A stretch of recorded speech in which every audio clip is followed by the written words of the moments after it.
Hi, this is Mark Waid, writer of Superman Birthright, and you're listening to Krypton Report. Up in the sky, look! It's a bird! It's a plane! It's the Krypton Report.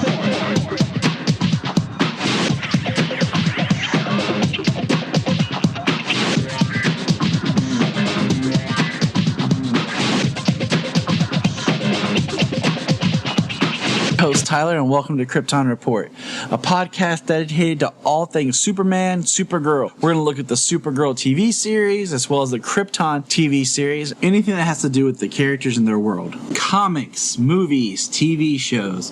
We will talk about everything and anything. We are part of the Southgate Media Group podcasting network. You can find us on Instagram, Twitter, Facebook, at Krypton Report. You can also email us at kryptonreportpod@gmail.com. If you get a chance to go over to iTunes, Apple Podcast, please leave us a review to help us get better. You can find me personal at JTYPatrick on Twitter and everything else. You can buy a Krypton Report t-shirt at tpublic.com. Check it out. They have all sizes, colors, styles of shirts. Just go to tpublic.com and search Krypton Report, and you'll see our logo. And every time you buy a shirt, it helps support other podcasts from southgatemedia.com. Thank you. Enjoy the show.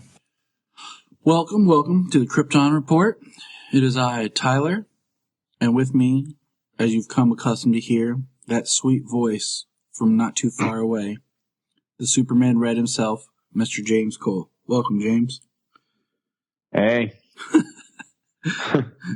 It's kind of late, but James and I are getting in this routine. We like to talk Krypton after watching Krypton. Like, while we're still like, yeah, not letting it too far ahead of us. Right. So, some quick news we'll go over. Okay. Supergirl has been renewed for season 4. So, awesome. That's good. You know, we're going to get some more. See where they take the show. I'm excited, as always. I look forward to it. We're going to speculate more on it as in September. As we get little pieces of information and we get the season finale, we'll kind of speculate on what we want to see or what we think may happen in season 4. We got another variant cover for Action Comics 1000. Which is it's Superman, Lois, and Jonathan looking awesome. And Crypto. Yeah. And Crypto. Looking awesome in front of the American flag. So yeah, very nice cover by done by Patrick Gleason. Which he always does amazing work. Excuse me. And let's see, So, I mean, it's awesome. I mean, it's nothing that jumps out at you, but it just looks awesome. It looks like a regular Superman cover. Let's see. For Action Comics 1000, I just read, actually not too long ago, that pre-orders are like 500,000 pre-orders already for Action Comics 1000. Yeah. It's going to be a pretty big issue. Yeah, and then let's see. Supposedly, okay, so I'm doing some more research. I saw this posted online. I actually sent an email and a tweet to Warner Archive, but supposedly Warner Archive, which releases, most recently they released Batman Sub-Zero on Blu-ray. They released Batman Mask of the Phantasm on Blu-ray. They released the 3-hour cut of Superman the movie, the TV cut on Blu-ray. So, supposedly, we'll be getting a Supergirl the movie Blu-ray release in July. More to come if we find out what that details. We'll see if it's truth or if it's false. I don't know why they just didn't include Supergirl the movie in the Superman collection when they put it on Blu-ray as a bonus feature. Because, I mean, they included Superman and the Mole Men as a bonus feature. And a bunch of Fleischer cartoons. Yeah, so it would have been nice just because I would like to own a copy of it. I have a digital copy that I got. If you try to buy the DVD, it's out of print, so it's ridiculously expensive. So if they release it on Blu-ray with some special features, I might just buy it then. just to have Yeah. a collection. Right. Yeah. Just to complete the super collection. Me too. You know, I haven't seen it. I've only caught bits of it on television, like from when I was a child. There's a lot of things I've been hesitant to buy recently. Like I've thought about buying like more Superboy because I have a couple episodes from season 2 I bought from iTunes because I couldn't ever find the DVDs. But with this streaming service coming, I'm more hesitant not to buy things at the moment. So yeah. Yeah. Well, I'm still I haven't gone digital yet myself, so I'm still pretty much physical media for the majority of everything. So yeah, I'm physical media for everything. I wanted to watch some of the Superboy stuff with Gerard Christopher, and I was like, okay, I'll buy a couple episodes just to check it out because I couldn't find it anywhere else to watch or anything.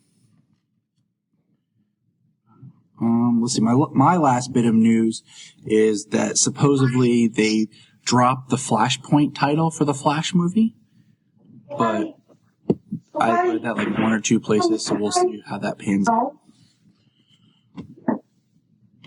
Yeah, I heard something about. They said that they might be dropping the title, that it might still be in some sort of adaptation, but yeah, there's no definitive news yet. And did you have any other news that we found?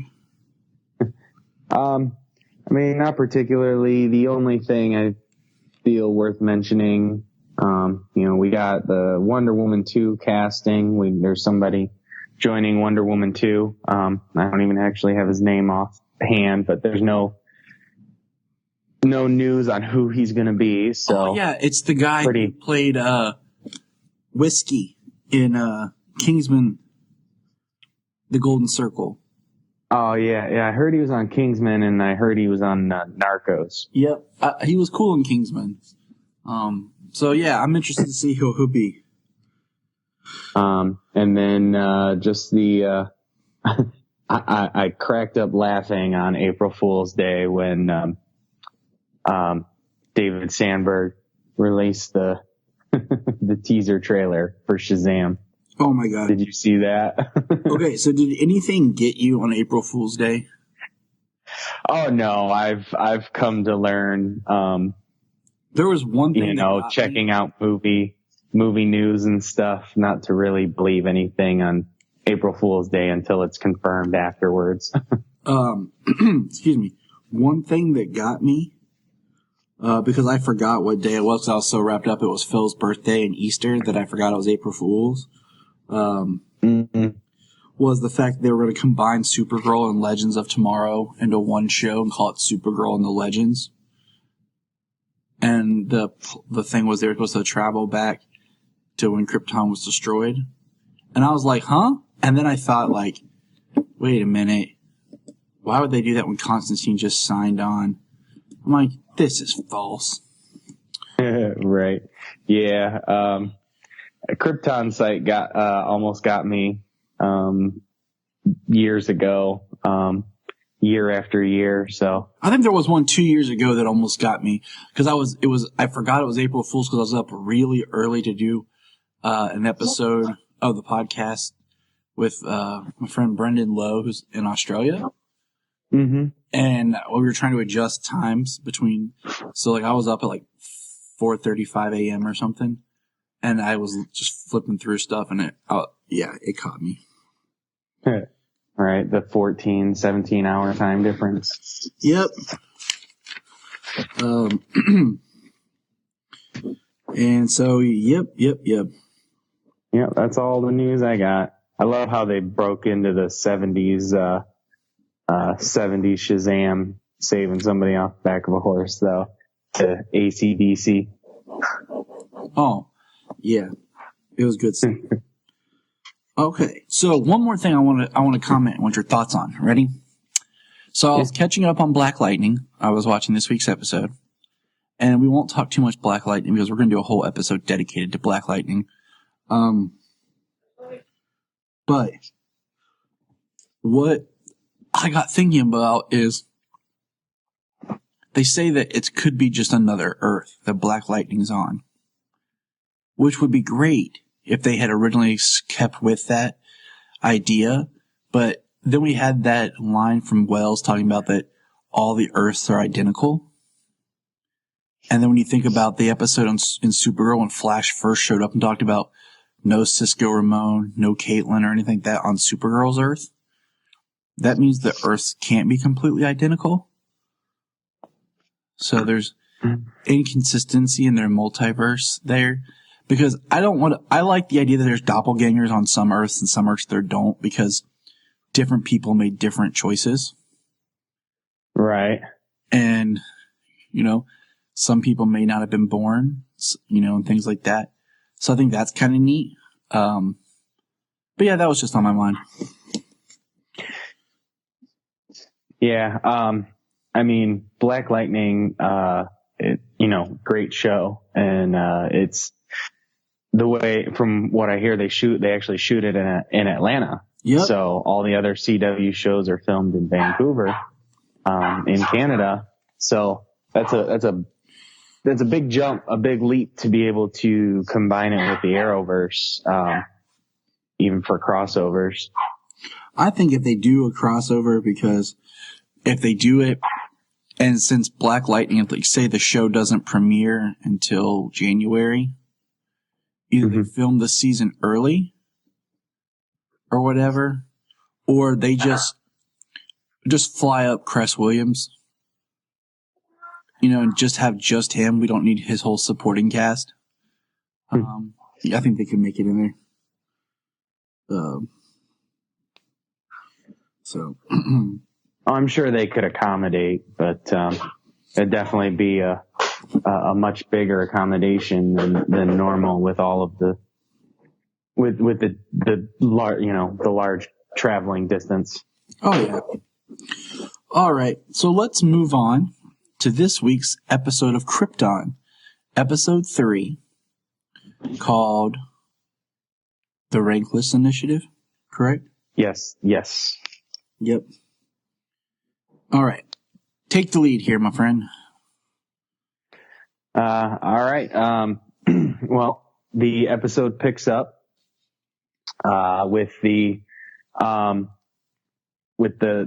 Brainiac probe that Adam Strange and Kem had discovered in the Outlands, and they take it to the fortress to be examined, to find out what it is, to find out what's inside. And Val tells them that it's a probe sent ahead to scout planets if they're worthy for collection. Val opens. That was just cool and interesting itself. Yeah. Really draws on the history of the character, sending probes out to planets. Not just randomly, like him and his entire skull ship randomly going to a planet. He doesn't go anywhere unless there's a purpose. Or the line where it says, if your world is even worthy to be collected. Right. Yeah, you could think that some of the planets he sent probes to were pretty early on, had little to no knowledge, little to no scientific advancement, technology, or anything that he would find worthy to be collected. Because he's a D-bag. All right, let's see. Where do we go next? I like that we get back to that character. She plays a pretty important role we see in this one. what was her name? Her daughter is Una. And her name was Rom. And, the ones who had given Seg his house symbol, and they were sorry to see his parents go, that she had actually gotten, as she put, a prestigious job where she was working salvage. Yeah. And that's what she was doing when she's the one that discovered the probe. Yeah. I mean, it's nice they introduced a character and not just for any, just for a random purpose, she had a purpose in the show. Kem and Seg didn't even know that she was doing salvage, they didn't know that things were that bad for her and her daughter. That she got to that point. Came back up. That, Kim's a character that stayed around and we're still using. Yeah. I like him. He's pretty good. He's used as more of, an exposition character. Which is cool because it plays well off Adam. And I like that Adam's still around. Yes. I'll get to an interaction between them here in a minute, but if it's the one I'm thinking of, yeah. Awesome. Yeah. I don't understand you. So yeah, we get back and the Sagittari are getting prepared to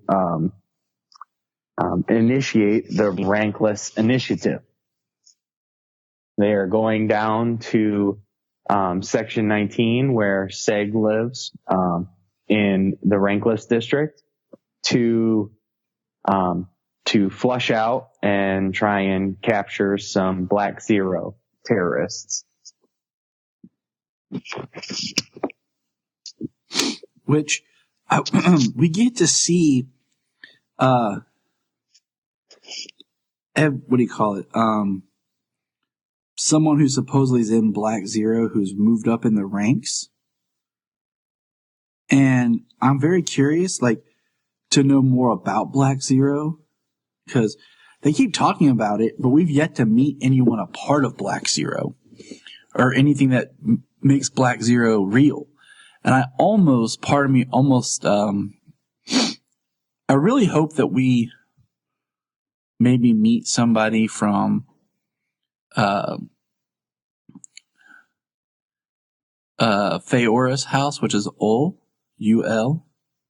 Mm-hmm. And I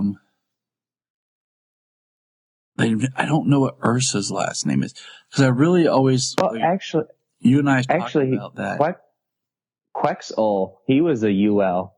Was he? Yeah, his name was Quexul. That just struck with me. Yep. I wonder what relation he might have been. Okay, so that was totally right there. Awesome. Yes, random. Yeah, it popped right up. Okay, we're already ahead of it.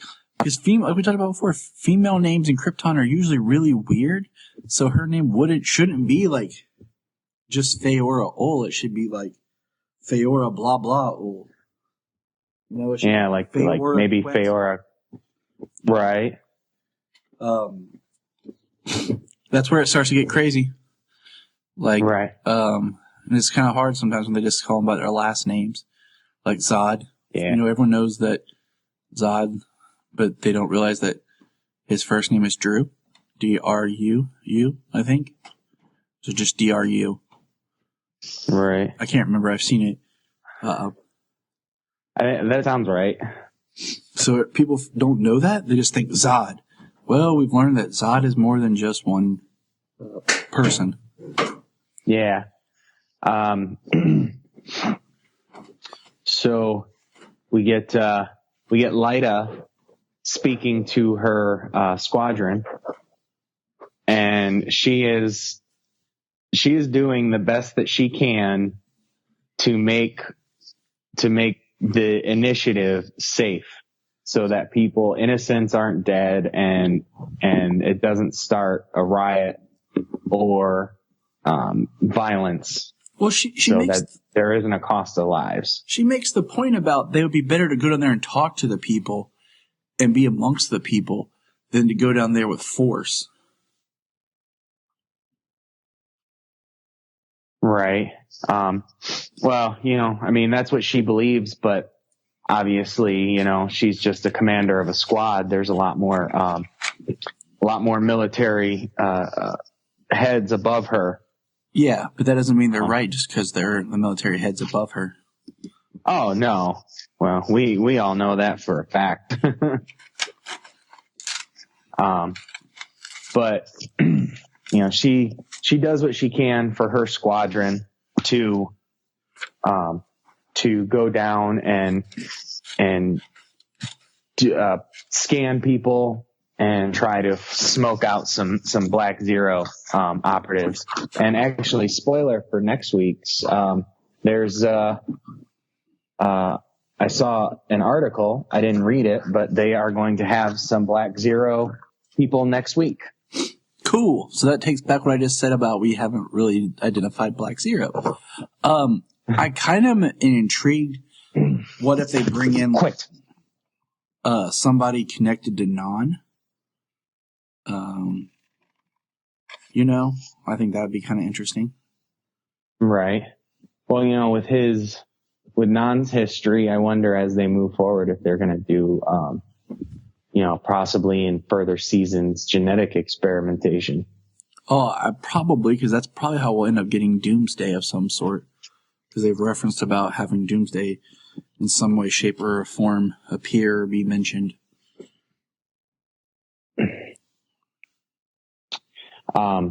So they, Adam and Seg have discovered that the pod is empty, and they are in search of the Sentry, which has been described as a parasite.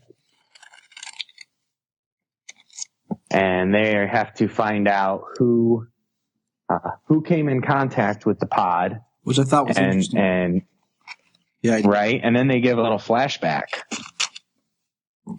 And yeah, that's when I was thinking, maybe it's the voice of Rao. That was my first thought before the flashback. Right. And the flashback, yes. Ram is talking about her prestigious job, and we find out that she's working salvage, and they talk to him. Apparently the stuff they find, they're more interested in things that are more expensive, better sold on the black market than reported to the guilds. Of course they are, because that's their profit. That's their money. The guilds are just going to probably pay the minimum, and selling to the black market, they can control their cost and reap more. I don't blame them. Oh yeah, absolutely. So Adam Strange is out there searching, and he comes up to a black market dealer on the street. And actually on that street, when he walks down, there's a woman who's walking up. She walks up and she just walks around the corner of the building. She is wearing a red skirt with a yellow belt. Nice. I did not see that. Yeah, she's wearing a red Supergirl skirt. And he's looking, he's being a little creative in trying to describe what he's looking for. And another Easter egg here, the guy picks up a Haraka egg sack. The Man of Steel Haraka, where Jor-El flies on. Oh, okay. Yeah, that's what that is. Did you also hear something he offers Adam Strange? I did recognize something else, but I can't pinpoint He offers him a Daxamite blade. Oh, yes, that was it, Daxamite. I was like, oh, hey, look at that. But my first thought was, wait a minute, I thought they're supposed to be alone in the universe. But then I thought, well, they're in the same solar system. So maybe they've just kind of taken Daxam's over here.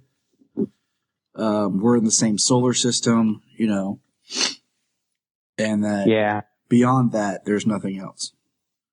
Right. Yeah. Nothing beyond the solar system. Because that was kind of my first thought. Like, wait a minute. But that's all I kind of rationalized it. Like, it doesn't make sense to me. You might have to rationalize it that way. Because they are they're like twin planets and so close to each other in so many ways. So that's kind of, I was just like, all right, I'll give it to them. I'll just pretend like Daxam and Krypton are in the same solar system. Makes sense. Right. Sister planets, maybe, or makes sense. Yeah. Then Adam asks for a little box that's got a whole bunch of hexagonal sides around it, and he gets it in his hand, and he cons the guy to look away, and he takes off running, which was awesome. Well, the guy wanted 20,000 solars for it. Which, so that could be like, what, 10 cents? And he only bought it for what, 250 or something? 200? He bought it. Right. Yeah. She was pretty disappointed that she said it had to have been worth more, especially since, where she found it and what it was. So got what he deserved, ripping off the lady and her child. Yeah. Then Adam runs to the bar, and apparently he lost the guy. Guy didn't even show up in the bar, but he dove and hid down behind the bar. And at this point, it's basically when the Sagittari, the skimmers come in down to the city, and the soldiers are lowered down, and they're rounding everybody up for scans. And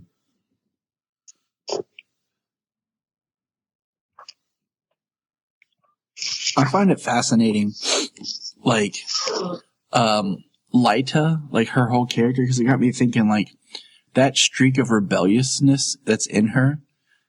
It makes me wonder how hereditary is, because that's what could lead to, Zod's coup. It's just that idea of being not satisfied with the way the Kryptonian government handles themselves. Right. Well, definitely, after this, because of what she sees from Seg, later on in the episode, at this point, she probably believes, she's a soldier, so she probably, still believes in the system that's in place. Mm-hmm.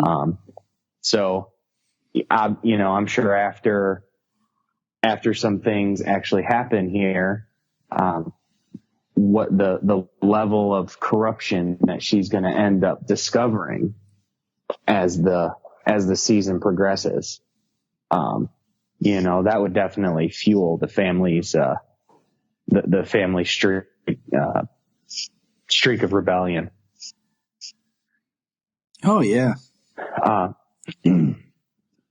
So then, Seg, he sends Adam off with the probe, with the sentry device to the fortress to get Val starting to work on it. And Seg, approaches Lyta, and they have some words about what's going on here. And, this is where she tells him that, without what she's doing, it was going to happen anyways, but she's trying to minimize, the risk and minimize casualties and make it a safe operation.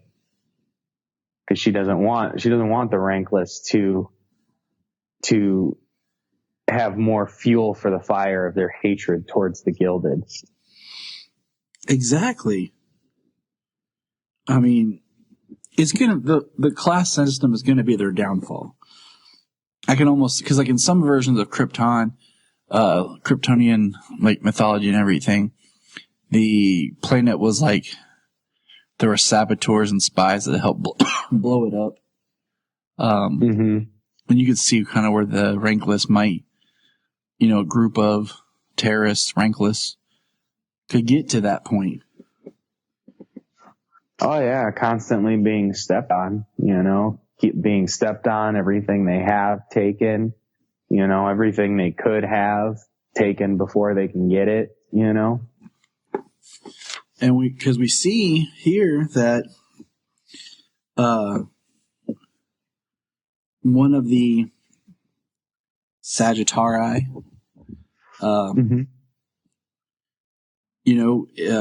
excuse me, kills one of the Rankless, and it's not pretty.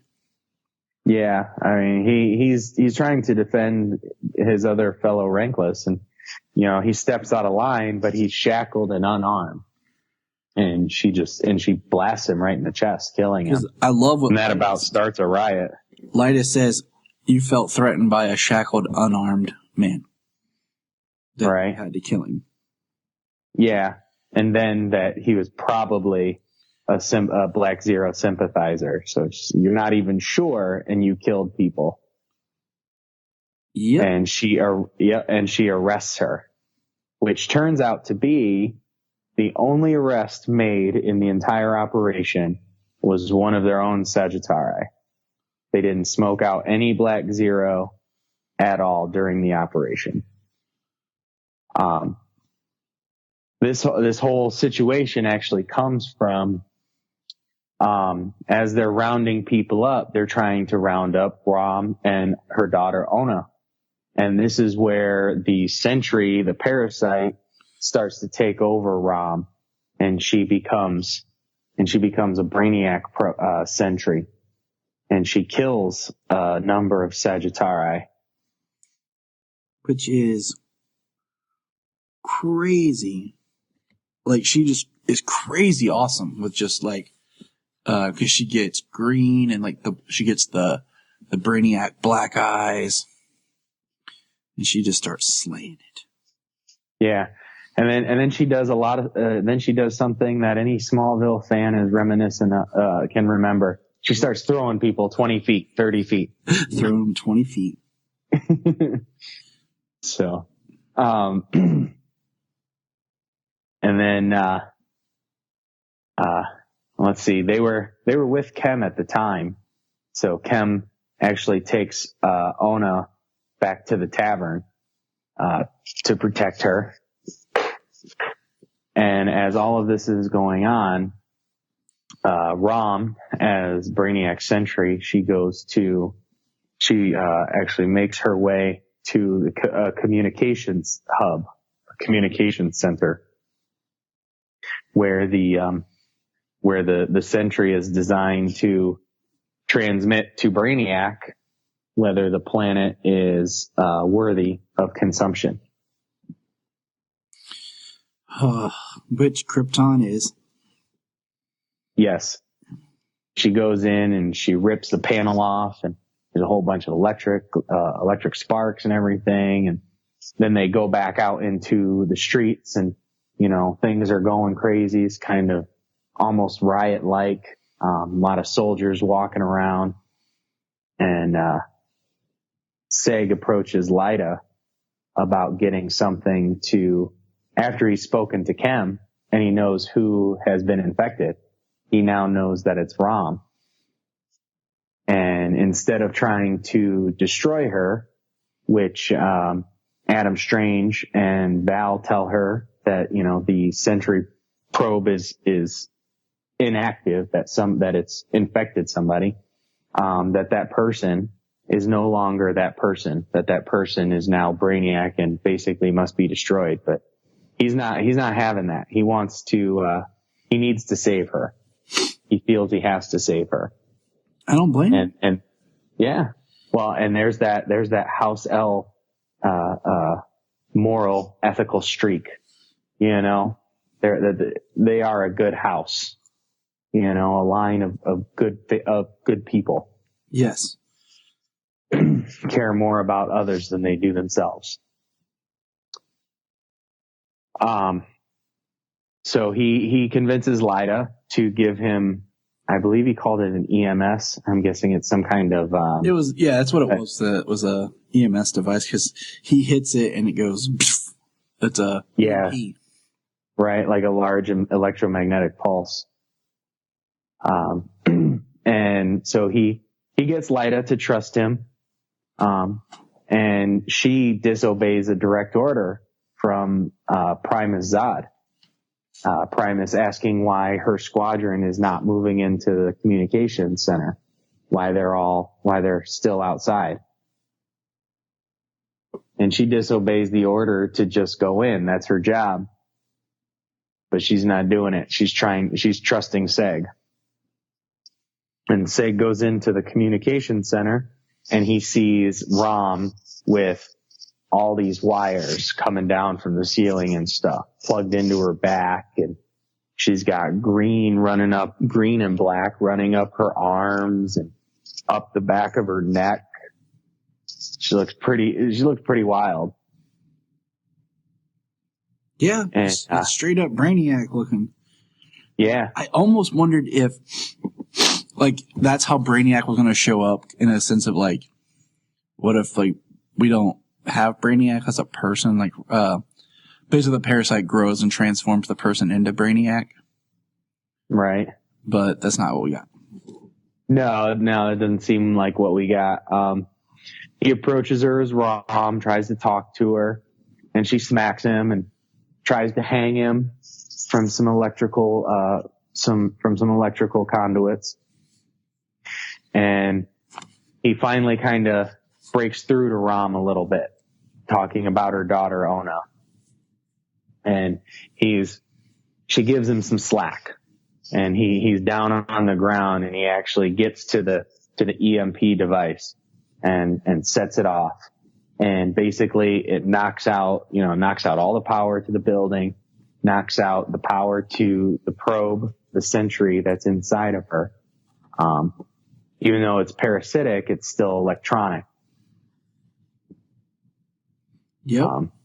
But it was interesting, to see. Yeah.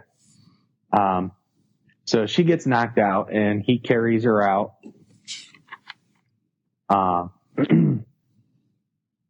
And then he runs into Lyda outside, and she asks what happened to her, because she sees the damage and all the wires and everything. And he tells her that his grandfather was right, that there's something out there, and it got her, and it's coming for the rest of them. And at this point, Lyda, she believes, like I said, she kind of believes in the system. She's a soldier. She's supposed to. And she says that they need to take her to the council to show the council that Val-El was right and that this is happening. But Seg, he's, I'm sure for other reasons as well, not believing that, they wouldn't just basically conspiracy theory and hide this like an Area 51. Right. But, he says that he has to save her, because all she has is her mother, all Ona has is her mother. Exactly. So, he's being a good person. He's being an L. And, he takes her to the fortress where Val is inspecting her and says that whatever Brainiac has done to her is the only thing that's keeping her alive.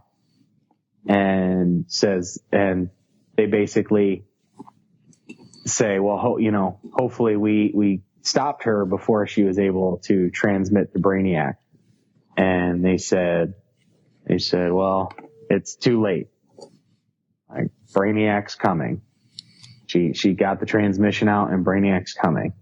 And then that's when we get to see a long lingering shot of the skull ship, which, the ship and the space, I don't know if it's a destroyed planet or, an asteroid belt or something that the ship is by, but man, that shot just looks so great. Yes, it does.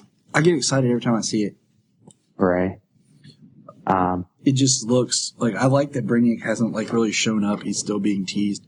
We're in episode 3, but I'm glad that he's not completely here yet. Right. Yeah. It still leaves, still leaves stuff on the planet, things that need to be done. Obviously there's going to be Black Zero, like terrorism. There's the corrupt government to deal with. There's a lot of different levels of story available on the planet now itself. Did you, we've kind of skipped over where it was mentioned, but do you remember the name that was dropped? I think the name that it was by, Vex and his daughter were talking, and they say Jack's Orr. Oh yeah. When they saw cause they didn't show up, but once or twice in this episode? Yes. And Jack's Orr is a Kryptonian scientist rebel who's kind of like, if you want to think of it like an amalgam character of Zod and Jor-El. He was used in Superman the Animated Series because they couldn't use Zod at the time. Mm-hmm. So they used Jack's Orr instead. Now, don't confuse him with Dax Orr, which has been used as an ally of Superman. But Jack's Orr is usually more of a villain. But sometimes I think anti-hero-ish at times. Like, he's not full on Zod, but he's not super good. Right. So I think that'd be I'm glad they brought his name up because he always was older than Superman because he was supposed to be reviewed as like the worst criminal in the Phantom Zone. So yeah, I remember him from the animated series and then that character was actually played in Man of Steel by, the guy who played the clone of Lex Luthor in season 10 of Smallville. In season 10, episode 1 or 2. Can't think right off the top of my head. I'm pretty sure that was the pilot. I'm pretty sure or not the pilot, the first episode of the season. I think it was too. Yeah, there's a lot of cool Smallville connections to Man of Steel, but we'll get there. Yeah. But that guy was actually Jack Sawyer as well. So that pretty much wraps up this episode of Krypton. How do you feel it was? I like it. I do like the chronology that the show is using. It's pretty much picking up, one right after the other. Yeah. If you could edit it together, take out the credits, you could watch this almost like a straight movie. Right. You really wouldn't know where one episode began and one ended. Absolutely. Which is kind of nice, seeing as they have the ticking clock, which wasn't actually really shown, in this episode. I mean, you saw the cape in the fortress, but they didn't do any of the focus on it getting shorter. Yeah. This episode. I feel like that's one thing I don't want to see in every episode because then it could be more annoying because you're building suspense that we really don't have time yet. I mean, the next time we see it getting shorter, if it's like significantly shorter, that could be good to show us that things are still happening. But I don't need it in every episode for them to acknowledge like the cape's getting shorter. Yeah. I mean, it's like the doomsday clock where they just keep pushing it up one more minute closer to midnight. You don't have to see it every time it moves. Like if you see it 10 minutes, then 5 minutes, then 3 minutes. You're good. But, what would you rate this one? I mean, honestly, it's still, let's see, what did I give the last episode? Would I give it an 8.5 or a 9? I think you gave it a 9. I did the 8.5. Okay. I mean, I'm enjoying the chronology. All the characters, everybody has their place. Everybody's moving forward. Let's see this.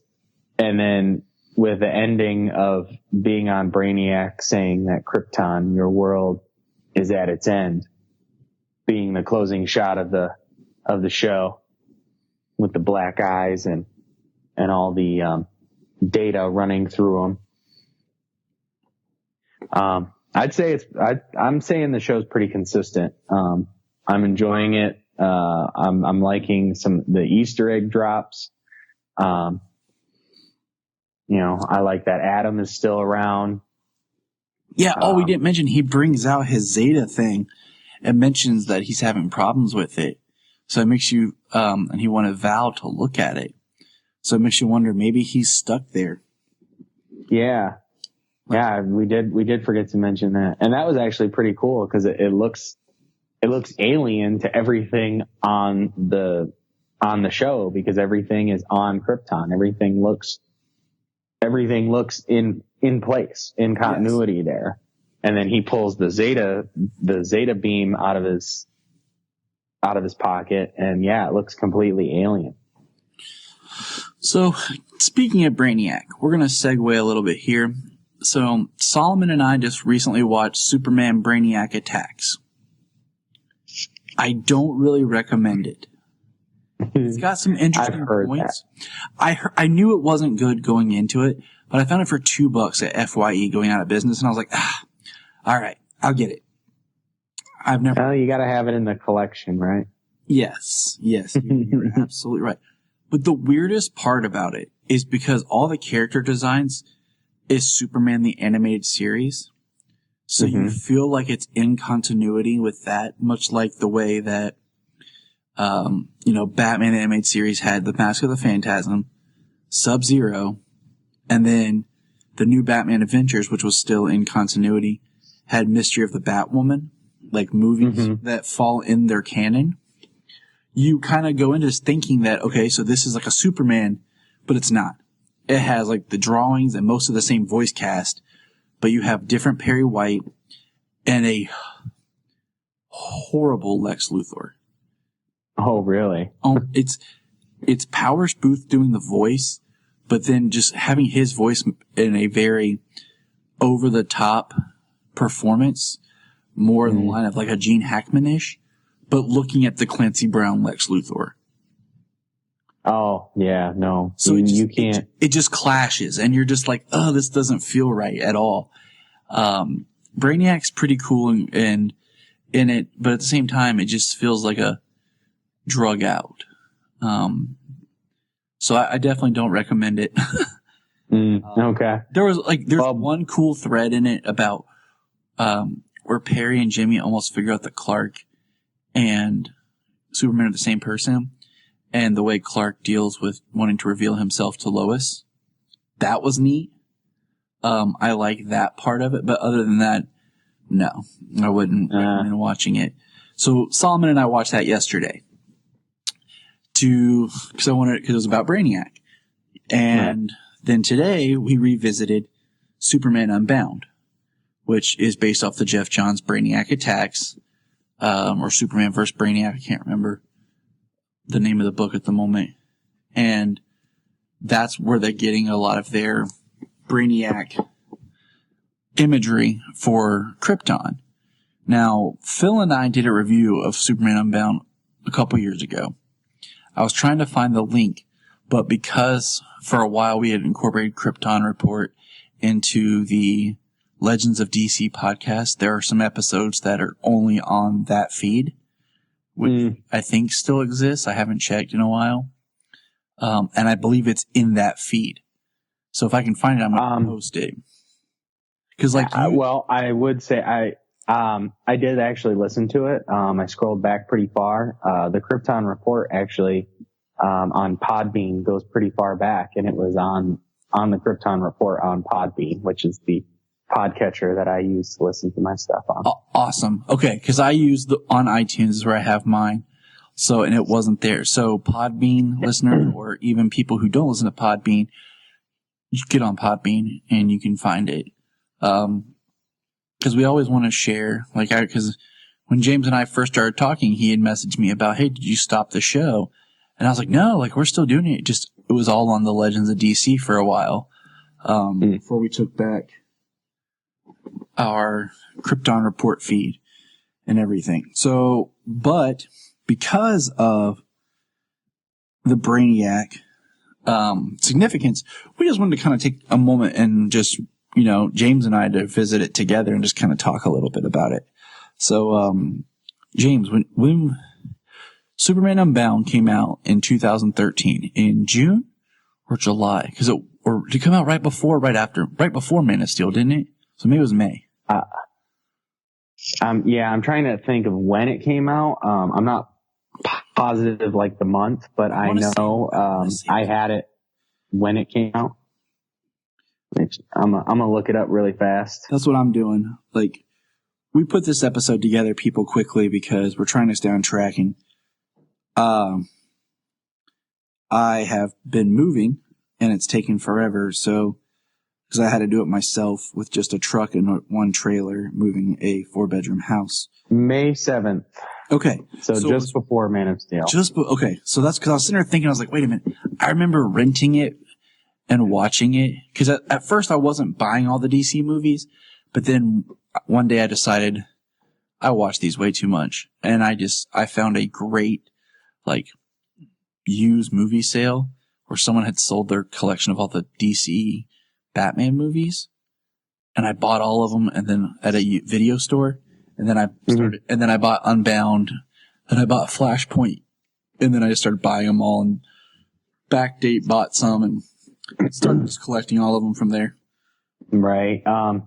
Well, I mean, for me, it definitely for the collected animated universe that they've been putting out since Superman Doomsday, I've pretty much been buying them as they come out. So I've been just growing that collection for 11 years now. It's crazy how they release one a year. Now we're getting 3 a year. Right. Well, they're kicking butt, man.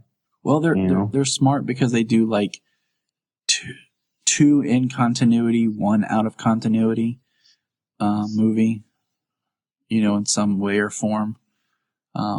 This year. Yeah, it's not all stale. This year was Gotham by Gaslight, which is an adaptation out of continuity, and then we're getting Hell to Pay, Suicide Squad, and then Death of Superman, which are in the continuity.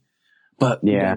So, Superman Unbound, the last standalone Superman movie in the animated universe. Can you believe it's been 5 years since we've had an animated Superman movie, which is fine if they weren't keep pumping out Batman ones. Yeah. Because with Justice League Dark, Batman, they put Batman in. He was a main character throughout the entire movie, and they didn't need him. Exactly.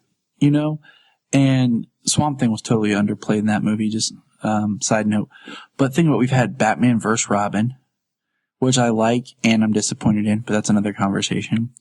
We had Son of Batman. Mm-hmm.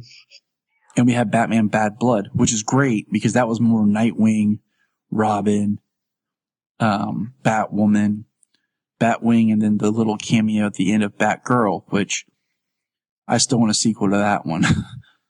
Yeah.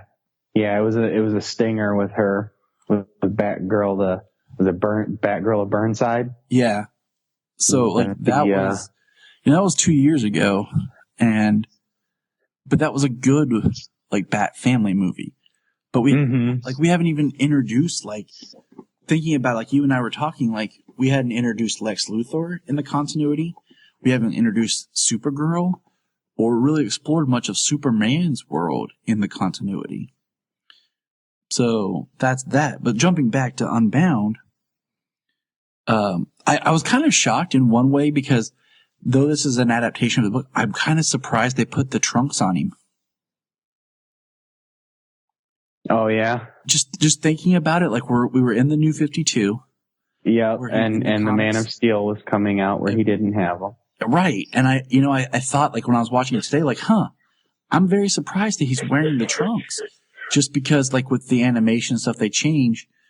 But, I mean, they did stick close to the, the look of Superman and the type of outfit that Supergirl wore in that comic. Mm-hmm. But we got Brainiac, who was voiced by John Noble, who's great. He is amazing. I mean, I think he's a great actor. I mean, currently, right now, he's voicing Mollis on Legends, and then they did the whole joke with actually having him as his Lord of the Rings character in the last episode. That was great. I thought was great. And I mean, I loved him on Fringe. I mean, that was such a great show, and he was so great on it. But nobody has that intelligent, haunting voice that made his Brainiac so cold and calculating. Yeah. They didn't even have to. They've got some of the robotic augmentation to his voice, but they've got it so little. It's just enough to make you think he's a robot, and it's not enough to really change his voice. Yeah, it's just his voice. It's great. He even does Scarecrow in Arkham Knight. Oh yeah, he does. I totally forgot that. Dang, he gets around the DCs. Right. He's a great voice actor. I'd love to meet him. I think he'd be cool to meet and talk to, because he actually got started acting later in life than most people would assume and do get started. Right. But this film, I love the fact that in this film, Clark and Lois, like, it shows their relationship. This is interesting because we have Supergirl, and we don't realize that in this film, Supergirl and Lois haven't met yet. And we get the story of Kara remembering Brainiac attacking Krypton, and that, like, scarred her, and she's scared. And one of the best scenes is her and Cal talking, and he says, "You're not a little girl now, and you're not powerless to fight back." Mm-hmm. So it's a great, I recommend, like, if you're a Superman fan, I recommend that movie. If you're a fan of Brainiac, I recommend that movie, because that's the Brainiac that we're getting now. And that's the Brainiac that we've been wanting to see in live action for a while.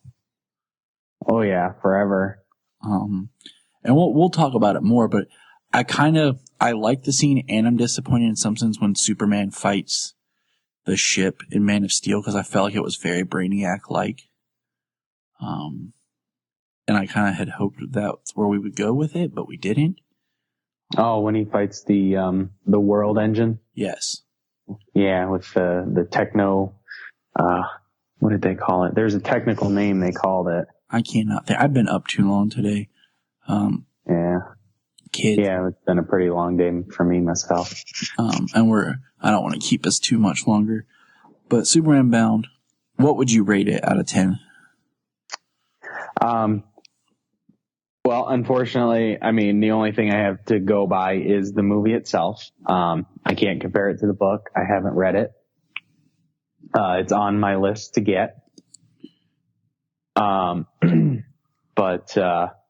the voice acting's great. Matt Bomer plays Superman.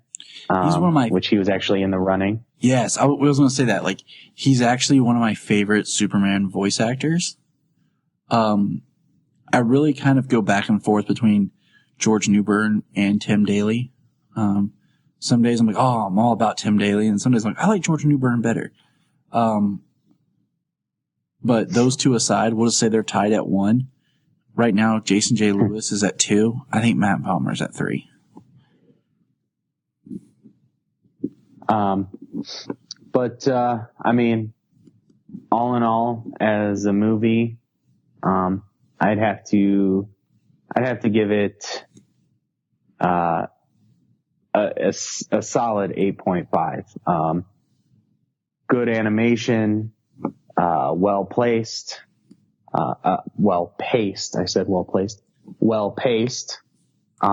It doesn't feel like it's overly long. It doesn't feel like everything is rushed. Everything is given its time to breathe and enough history, to tell you what things are, who people are, and what they're all doing.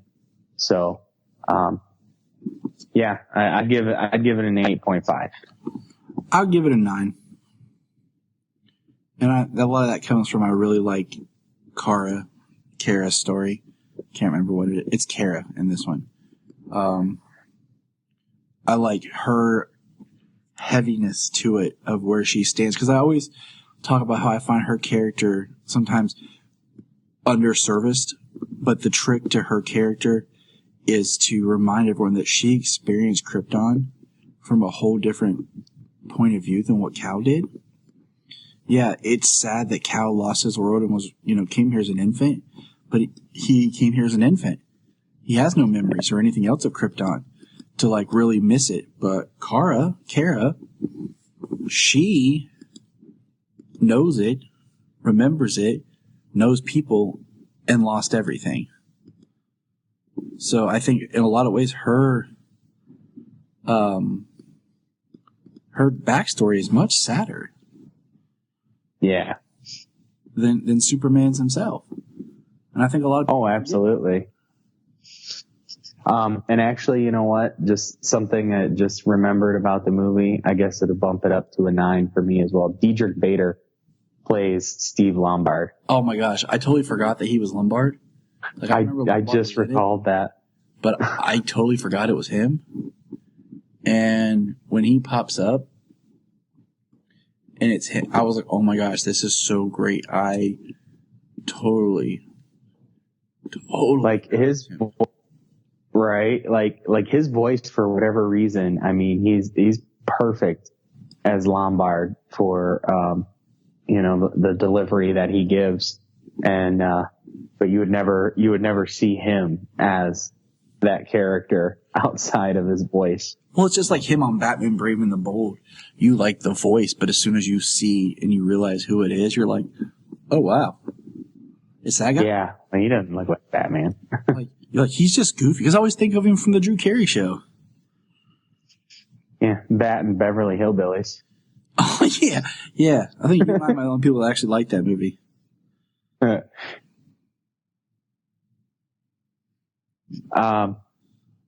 Yeah, so Superman Unbound, definitely a recommend, based off of a great comic book story, or a highly acclaimed, I can't say great because I've never read it, but a highly acclaimed comic book story, and from all I've heard, a very great comic book story. It's been years since I've read it, but it was written by Jeff Johns. Jeff, I don't think of anything I've read that he's written that I didn't love.